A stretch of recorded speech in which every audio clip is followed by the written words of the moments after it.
Hey, it's Matt, your average gamer, and for this one, we're going to be covering my top 8 DLC bleed builds. These are going to be a lot of fun. These are all based on DLC weapons, and they're pretty much the best ones in terms of bleed and all that. We're going to go over them and rank them. We're going to start at number 8, the Gravity Sword Lance Blood build. So, the Sword Lance is amazing in terms of bleed. It gets around 160 bleed, which is pretty amazing. And then if you use spinning gravity thrust, you could build up bleed really fast and get a lot of physical damage too. The Ash of War also has insanely high hyper armor. And on top of all that, the regular hits with the Sword Lance are great too because of the amount of bleed buildup and decent physical damage even in blood affinity. This is definitely one you should check out if you're looking for a bleed build that's also incredibly fun to use. Let's jump into equipment, stats, everything you need to know.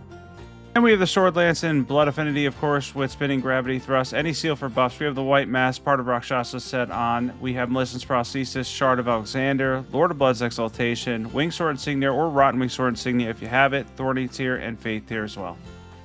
And for stats on this one, we have 60 Vigor, 21 Mind, 25 Endurance. Probably want a little bit more Endurance here. We have 40 Strength. That's going to be 60 when we two-hand this. 19 Dexterity with Melissa's Prosthesis. We have 45 Arcane for the Bleed Soft Cap, Golden Vow, and Flame Grant Me Strength. And next up here at number 7, we have the Claws of Night. I wanted to put this one a little bit higher, but in terms of bleed, there is some better options. This is a really good weapon, though. This is one of the best claw weapons in the game, and the Ash of War, which is incredible, by the way, Scattershot Throw can build up bleed very quickly and does a lot of physical damage, too. In a second here, we're going to go over equipment, stats, everything you need to know. Another one that I would say is fun too, because the Ash of War is just fun to be able to pull that off. It can stun some enemies too. We have the Claws of Night, preferably plus 10, any seal for buffs. You could use the White Mask here as well, and part of the Rakshasa set would be great. And we have the Shard of Alexander. We have the Melissa's Prosthesis Talisman. We have Lord of Blood's Exaltation, Wing Sword Insignia or Rotten Wing Sword Insignia if you have it, Thorny Tear, and Faith Tear as well. Let's jump into stats.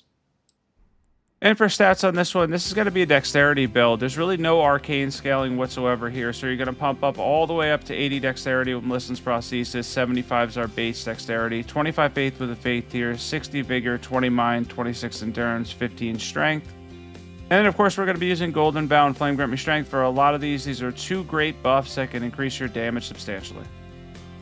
And next up here at number 6, we have Seppuku Milady. I love this combination. The charge attacks, which were buffed in 1.13, they do, I think they do a little bit more damage, but the main thing is they're quicker now, and they're awesome. They can do a lot of poise damage too. You can build up bleed and successive hits because they hit twice as well. And then the light move set is so good. Yeah, it just has an awesome quick moveset that can give you a lot of bleed buildup. It's great with Seppuku. Let's jump into equipment. We have Blood Milady with Seppuku on it, of course. We have any seal for buffs. We're using the White Mask and part of the Rakshasa set on. We have the Two-Handed Sword Talisman because we're two-handing the weapon. Lord of Blood's Exaltation, Melissa's Prosthesis, Wing Sword Insignia or Rotten Wing Sword Insignia is better. Thorny Tear and Faith Tear as well. We're also using Sleeping Pots there. Let's jump into stats.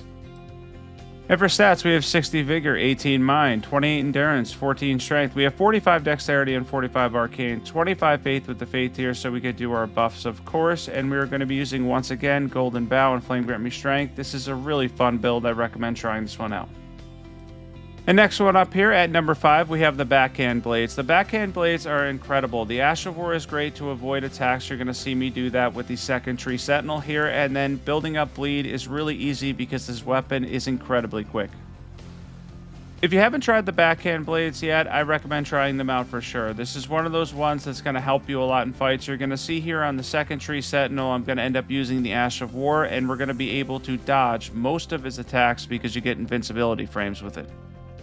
Yeah, it really is one of those things that's incredible. A lot of damage, too, on the Ash of War, because basically, as you're going to build up successive hits, if you mix in that Ash of War, it could give you 2,000-3,000 damage at a time, which is pretty incredible, and bleed procs as well.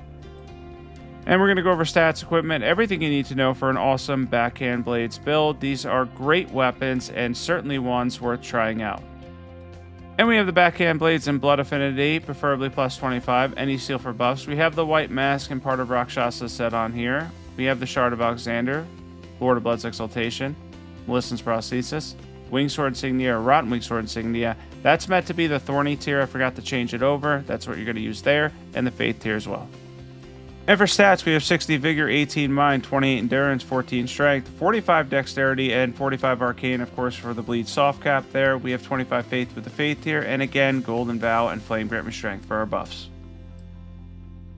And at number 4, we have the Falx, and this one would be higher because it does have a lot of physical damage DPS, but there are better ways for bleed, and of course, since it's of the curved sword class, if you use a lot of the curved swords with Seppuku or go for jump attacks or even successive hits, you'll get more bleed buildup. What you're going to focus on is trying to get in the Ash of War when you have the windows for it. It is a little bit long, the animation for it, because that's going to give you a ton of physical damage and some bleed procs too. As for jump attacks, as I mentioned, there is better options, but they are quite good with the Falx as well too. And of course, eventually we're going to be able to do some damage to this Magma Worm. Sometimes they just run around in circles over and over again. You kind of have to wait for the opening. But once we have our opening, we're of course going to use the Ash of War. I do end up missing a couple of times. And then we're going to be able to mix in some jump attacks as well for some good damage. By the way, if you haven't seen my New Game Plus 7 builds, be sure to check that out after this video. It's in the description below. I'm going to be doing more for this weekend. I saw it one on the poll. It's really difficult to do those, so it takes a little bit of extra time. But if you haven't seen the one I did, the first one, check that out. It's in the description. Jumping equipment. We have the Falx plus 10, preferably any seal for buffs. Part of the Gravebird set on and Rakshasa set, we have 51 poise. Shard of Alexander, Millicent's Prosthesis, Lord of Blood's Exaltation, Claw Talisman, of course, for the jumps, Thorny tier, and Faith tier as well. And now we're going to jump into stats for this one. We have 60 Vigor, 20 Mind, 26 Endurance. We have 15 Strength. We have 80 Dexterity, of course. We pumped up our Dexterity to get a lot of damage because there's no Arcane scaling. 25 Faith with the Faith tier, Golden Vow, and Flame Grant Me Strength. And at number 3, we have the Great Katana with Overhead Stance and Blood Affinity. This is one of my favorite ones because the Great Katana has really good AR and bleed build up, and when you use Overhead Stance, you could do a lot of poise damage, bleed. It's really just an incredible, amazing build, and I love the Great Katana class. So the focus here would be to get in regular hits when you can and then use overhead stance because that's going to be, especially the charge attack version, the way to build up on successive hits and get that extra damage bonus. On top of that, get good bleed build up as well. Now, as far as the Great Katana goes, I really recommend it also to try it out in Occult Affinity because it's amazing in Occult Affinity. But if you do decide to use it in Blood Affinity, the bleed build up will be around 130, which is quite impressive. By the way, honorable mention to the Sword Lance. I chose to do the Gravity Thrust, the Spinning Gravity Thrust, because it's a lot of fun and it's newer, and I feel like a lot of people are going to want to try that one out because it is a lot of fun to use that. But if you use that with Repeating Thrust, or even the Great Katana, any of them with Repeating Thrust, the amount of bleed buildup you get, those are other honorable mentions for Serb because they're incredible in terms of damage. Alright, let's jump into equipment. We have the Blood Great Katana plus 25 with overhead stance. We're using any seal for buffs. We have part of Rakshasa set and the White Mask on. Of course, again, we have Shard of Alexander, Lord of Blood's Exaltation, Millicent's Prosthesis. We have the Winged Sword Insignia, or Rotten Winged Sword Insignia if you have it, the Thorny tier, and Faith tier for buffs.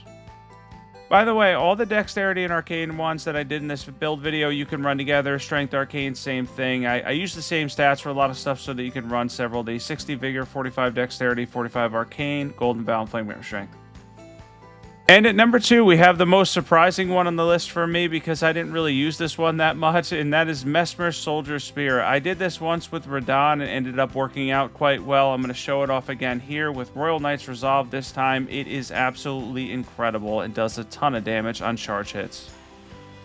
And the big thing here is Royal Knight's Resolve is going to stay on both those hits when you use the charge attack because it counts as one attack. So you're going to get 2 Royal Knight's Resolve hits every time you use the charge attacks. It truly ends up being incredible, and it can build up bleed fast, do a lot of posture damage. It's an awesome build. Jump into equipment. We have Messmer Soldier Blood Spear, plus 25 preferably. We have Royal Knight's Resolve, of course, any seal for buffs. Once again, the Rakshasa set and White Mask on. Arsenal Charm plus 1.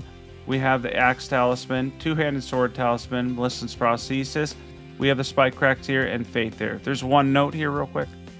So I don't think you need the Arsenal Charm plus 1. I was running it for Bloodfiend's Arm. You could probably swap that one out for whichever one you want to swap it out for. I would also go for a little bit more endurance on some of these. I kind of went on the low side. But we have 60 Vigor, 21 Mind, 25 Endurance, 40 Strength, 60 more two-handing this, 45 Arcane, 25 Faith with the Faith tier. And of course, we're using Golden Vow and Flame Grant Me Strength. And speaking of Bloodfiend's Arm, number one is going to be Bloodfiend's Arm because it truly is incredible. And if you use it with Endure, you can tank a lot of hits and dish out a lot of damage. We're going to take on Rolana here, and it works really well with Craigblade as well. So I get beat up here a little bit on New Game Plus. If you're on higher journeys, it's really hard to tank these hits. I do recommend, though, Endure for a lot of scenarios because of the fact that a lot of the DLC bosses are going to do a lot of damage to you. So being able to tank some of the hits is excellent, especially on lower journeys.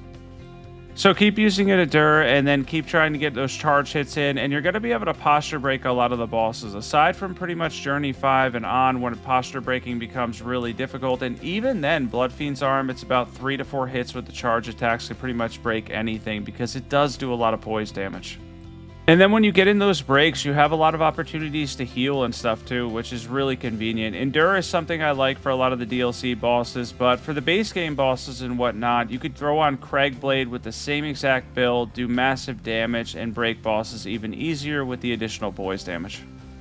Between this and Messmer's Soldier Spear, I'd say both those are incredible at posture breaking, especially on the earlier journeys and whatnot. Even the later journeys, they're going to be the better opportunities to break, but I always mention this, if you're on New Game Plus 7, don't worry about poise breaking as much. It's really difficult. Let's jump into equipment and stats. And we have Bloodfiend's Arm plus 25. Of course, we're using Endure or Craigblade works too. Any seal for buffs. Rakshasa set, we have the white mask on. You need the Arsenal Charm plus 1 here. We have the Axe Talisman, Lord of Blood's Exaltation, two-handed Sword Talisman, of course, because we're two-handing this, Spike Crack tier, and Faith tier as well.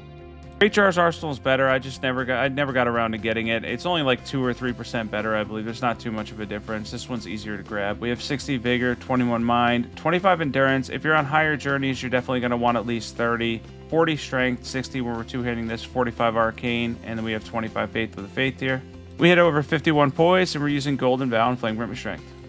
Thanks for watching this one. I appreciate everybody that tuned in to watch my top 8 bleed builds for DLC, or DLC bleed builds rather, with newer weapons. This was really fun to do. I like doing these lists. I'm eventually going to do a playlist for the damage types for DLC too, so you can find it easily on my channel. Be sure to sub if you're not subbed yet. And of course, if you haven't seen the New Game Plus 7 builds, be sure to check those out in the description below. Probably one of the best videos I've done in a long time and should be able to help you out with some really great builds. I hope everybody has a wonderful day.